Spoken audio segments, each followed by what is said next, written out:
Greetings and welcome, friends. Mr. Waddy here and my fellow geometricians. A room third of us. I was going to say full, but would be a lie, a falsehood, in fact. Today we're talking about midpoint and distance formulas, ones that perhaps you're familiar with, but through the lens of geometry, it's still not a bad idea for us to become familiar with the notation and the communication of this language. So let's see. Midpoints and segment bisectors. So think about to dissect something is to divide it, right? And bisect is to divide it into two parts, right? Like a bicycle has two wheels.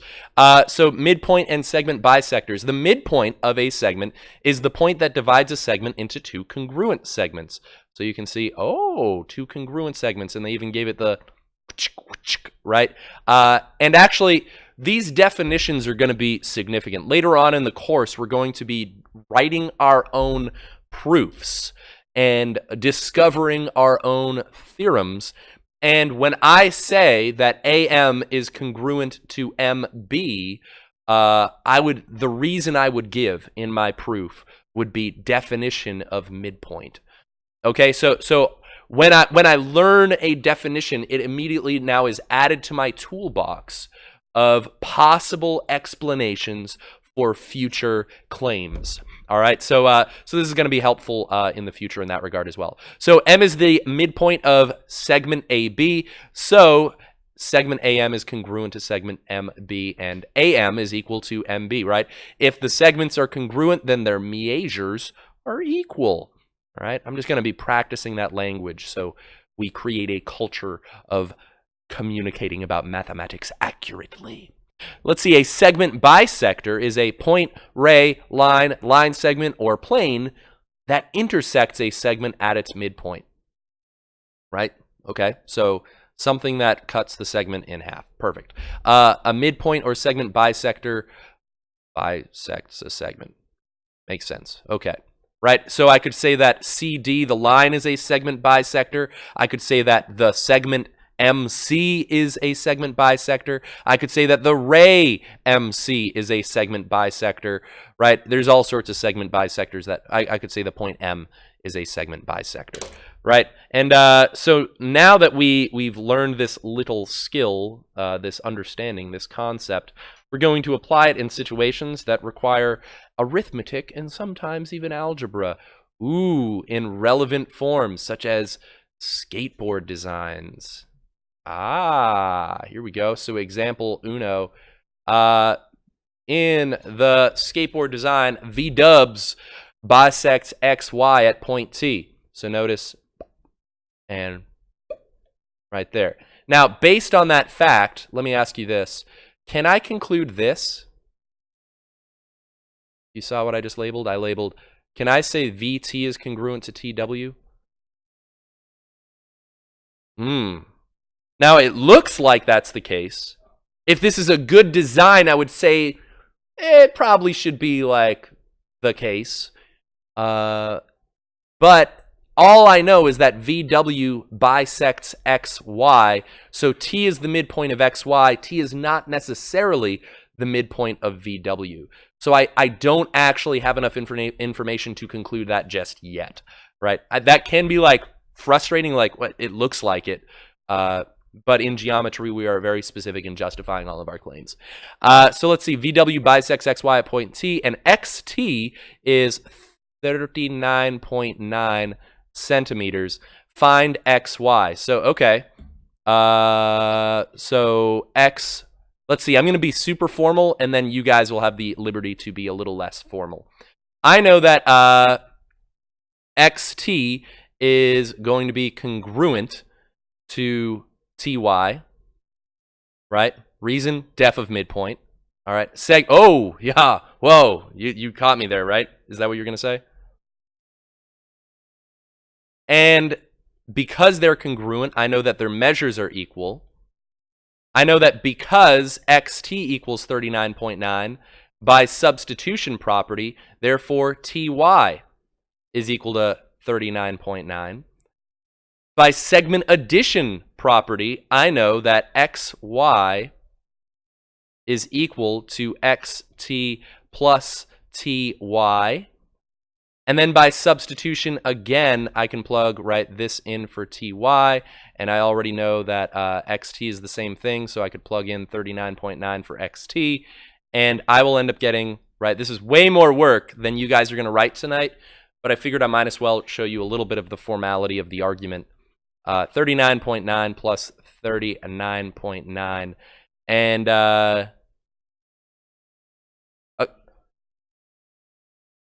or 39.9 times 2, using distributive property in reverse. Or your sister, Ryan, using Common Core, would estimate about 80, right? Which I would actually say, those are about 40 apiece, so that's 80, but then minus 0.1 twice. 79.8 centimeters. Now, I'm fine with you guys jumping in at this point. Okay? I think you could just write something like that, and then bam, you're good. All right? But I just want to kind of point out the logical flow of these claims. Yeah? I typically give homework every evening of a lesson, and on a weekend, there are typically 3 evenings available. So instead of giving 3 times the homework, tell you what, I'll do you a solid. I'll give you just a third of that. So just 1 evening's homework over a weekend is typically what I do. So, it's the back of the pack. You'll see. Here we go. Example 2. So point M is the midpoint of V dubs. Find the length of VM. So what's an algebraic equation that you think you could write? Someone help me out here without all the formalities. Ryan, yeah.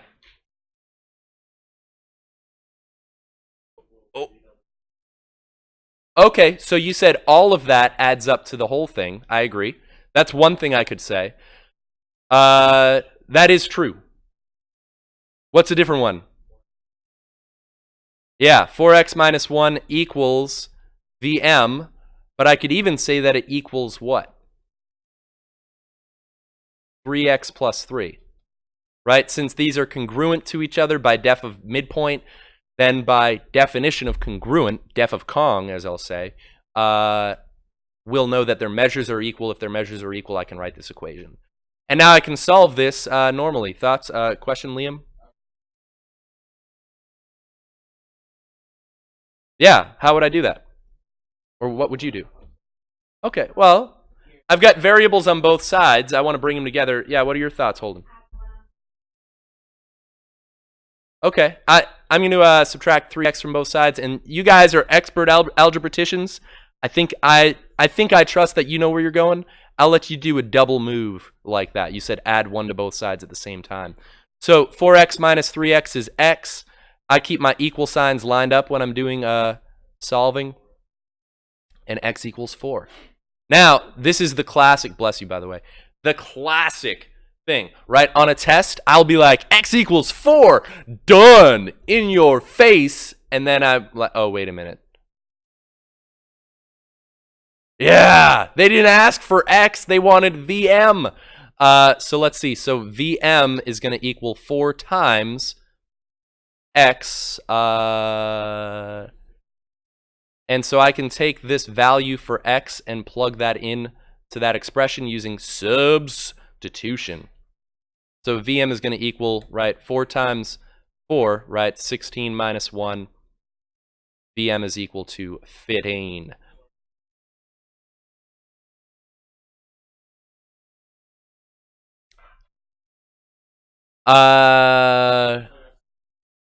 They're looking for the numerical value, not just the expression. Yeah, it's kind of like simplifying a fraction, right? VM is equal to 4x minus 1, you're right. But I could actually get the numerical distance. And then if I had units to this, I could say inches or centimeters or astronomical units, whatever they might be. All right, so that's not too fancy. How about midpoint formula? Oh, man. All right, I got to pick up the pace. I'm talking about the geomes, which, by the way, Geometry Wars 2, adding geomes, controversial game feature that they they added. I think geoms were pretty cool, but it did change the way you had to move about the plane. I don't know. Also, Geometry Wars, probably the best game of the generation for the Xbox 360. Also a launch title. Excellent game. So anyways, Midpoint Formula. Here we go. If I have the coordinates of 2 points on the coordinate plane, what is going on here? Oh my goodness. All right. Midpoint is like the average of the endpoints. All right. I'm going to write the word average here. Even though average can mean multiple things, mean, median, or mode, those are all types of averages. I'm talking about the mean average. It's the average of the x's and the average of the y's. All right, and watch what happens here, okay? Let's look at just these x-coordinates. So here's point A's x-coordinate, here's point B's x-coordinate. If I add them together and divide by how many there are, I would get the average, which is the midpoint here. So that would be the x-coordinate of the midpoint. And then the same thing for the y. Whoa! I just rotated the universe. I'm sorry. Can I hit Control-Z on that? No, I can't. All right, here we go. This one, here we go. Like, I'm breaking the fourth wall here, friends. There we go. Shh. It's okay. It's going to be fine. Notice the y-coordinates of these 2 points are there and there. If I average those numbers together, add them up, divide by 2, I would get this point, which would be the y-coordinate of, or the y-coordinate of the midpoint. So literally, whoa, what is going on? All right. Huh. That's weird. It's weirdness, friends. All right. Getting weird glitches in my input. That's okay. So there we go. So we literally just average those things together. Add them up, divide by 2. Average of the x's, average of the y's. Let me keep moving. All right. Cruising. Example 3. All right. The endpoints of RS are 1, -3, and 4, 2. Find the coordinates of the midpoint. Let's label this x1, y1, and x2, y dose. All right, just so I have that labeled. You could have called this point 1 and this point 2. It wouldn't have mattered. So to find the midpoint, m is going to equal, actually, oh, super wrong. It's not equal. M isn't a number. M is a point. So I'm going to use m colon is going to equal the average of the x's, so 1 plus 4, over 2, and the average of the y's, -3 plus 2 over 2. And so the midpoint m is going to be 1 plus 4 is 5, so 5 halves, and -3 plus 2 is -1 over 2, so -1/2. So this is the midpoint right there. Sometimes for coordinates, I'd tolerate decimals.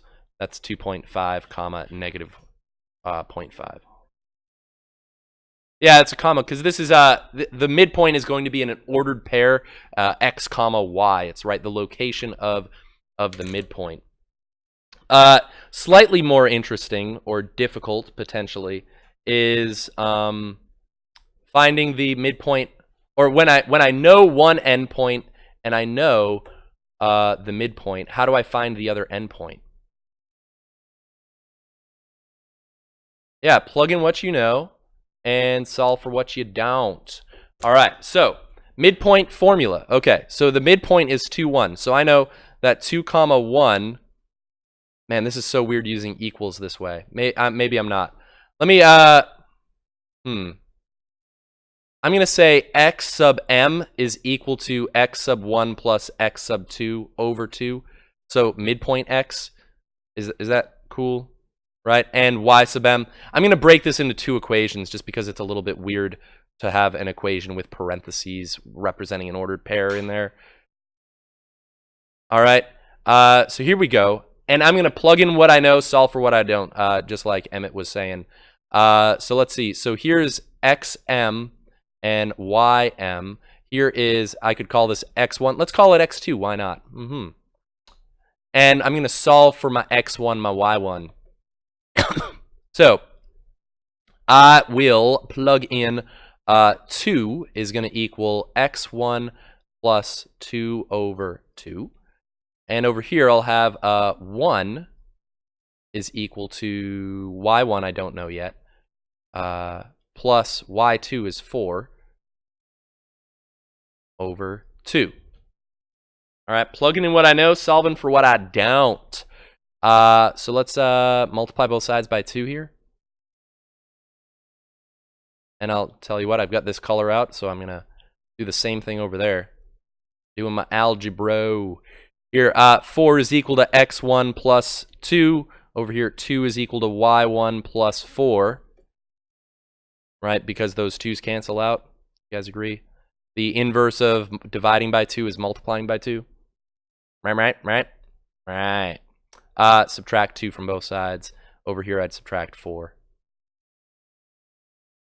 And I will get x1 is 2, and y1 is equal to negative 2. So I could say the other endpoint, k, they called it, they gave it a name, is 2 comma negative 2. All right, so that's a little bit weird. Plug in what you know, solve for what you don't.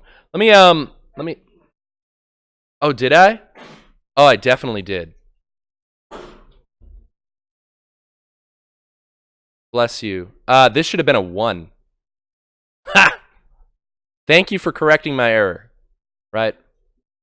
Yeah, x2 was 1. There we go. 1, 1, 1, 1, 3. My bad. My B, as some people might say.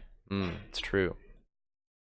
Let me show you this quick little sketch here that I did last semester. I don't want to take the time to do the whole thing. Another way you can kind of do this is visually. Check this out using slopes. All right. If I plot the one of the endpoints and the midpoint, okay, and then I find out what was the quote-unquote slope from one to the next. It went down 3 and over 1. I know that the other endpoint must be down 3 and over 1 from there.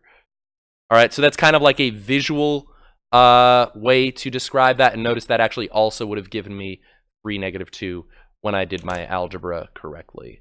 How embarrassing. It's okay. We all make mistakes. Let's learn from our mistakes. Amazing. How about distance formula? Man, this lesson's taking longer than I thought. Let's cruise. All right. Distance formula is actually a cousin of the Pythagorean theorem. I don't know if you guys knew that. If I draw a triangle, and I want to find the distance between 2 points that are diagonal to each other, right? Points that are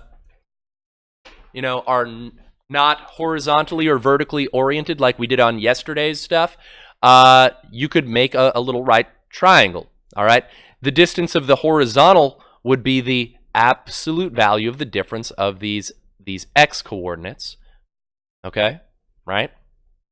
And the vertical component, this leg of the right triangle, is going to be the absolute value of the difference of these y coordinates. Do you guys agree with that? Do you believe that? Okay. And then I can find this distance doing, let's label this little c, little b, and little a, right? If I do a squared plus b squared equals c squared,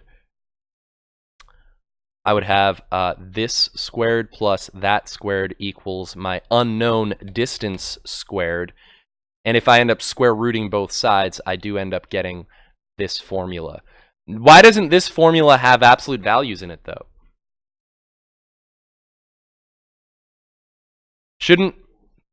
Why don't these have absolute values here and here? Yeah, Holden, what do you mean by that? You said it's being squared. And squaring is always going to do what? Make it positive. So the absolute value would be redundant and therefore unnecessary. So that is what happened there. Let's see. Let's do example 4. Last problem for today. And then hopefully, did I just paste? I think I might have pasted into my document a second time. But that's fine.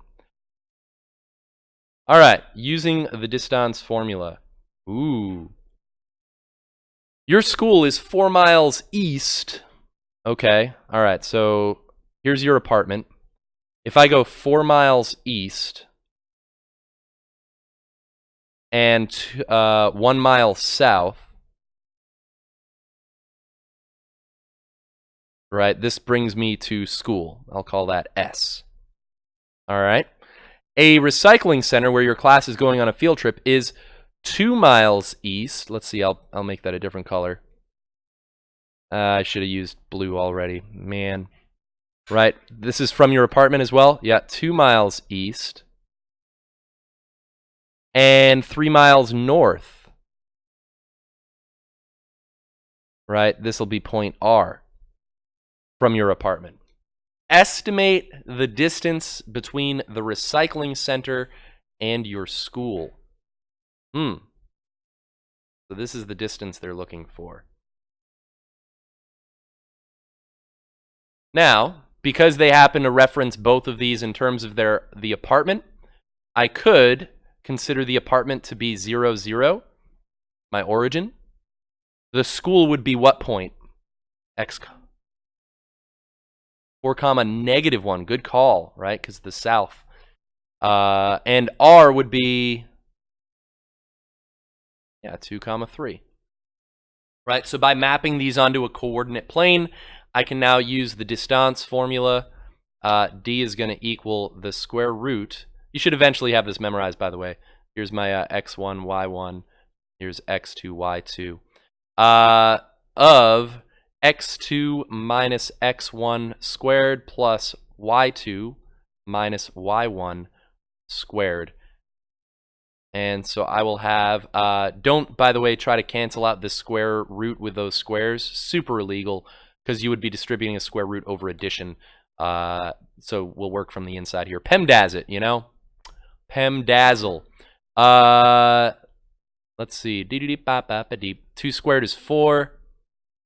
Negative 4 all squared. Positive 16. Now question, side note. Negative 4 squared and negative 4 parentheses squared are actually not the same thing.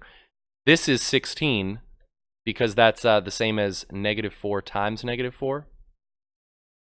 Whereas this one, that minus sign is not actually part of that exponentiation. That's the same as saying the opposite of 4 squared, and this one would be negative. So this parentheses here is actually required if you're going to get the same answer.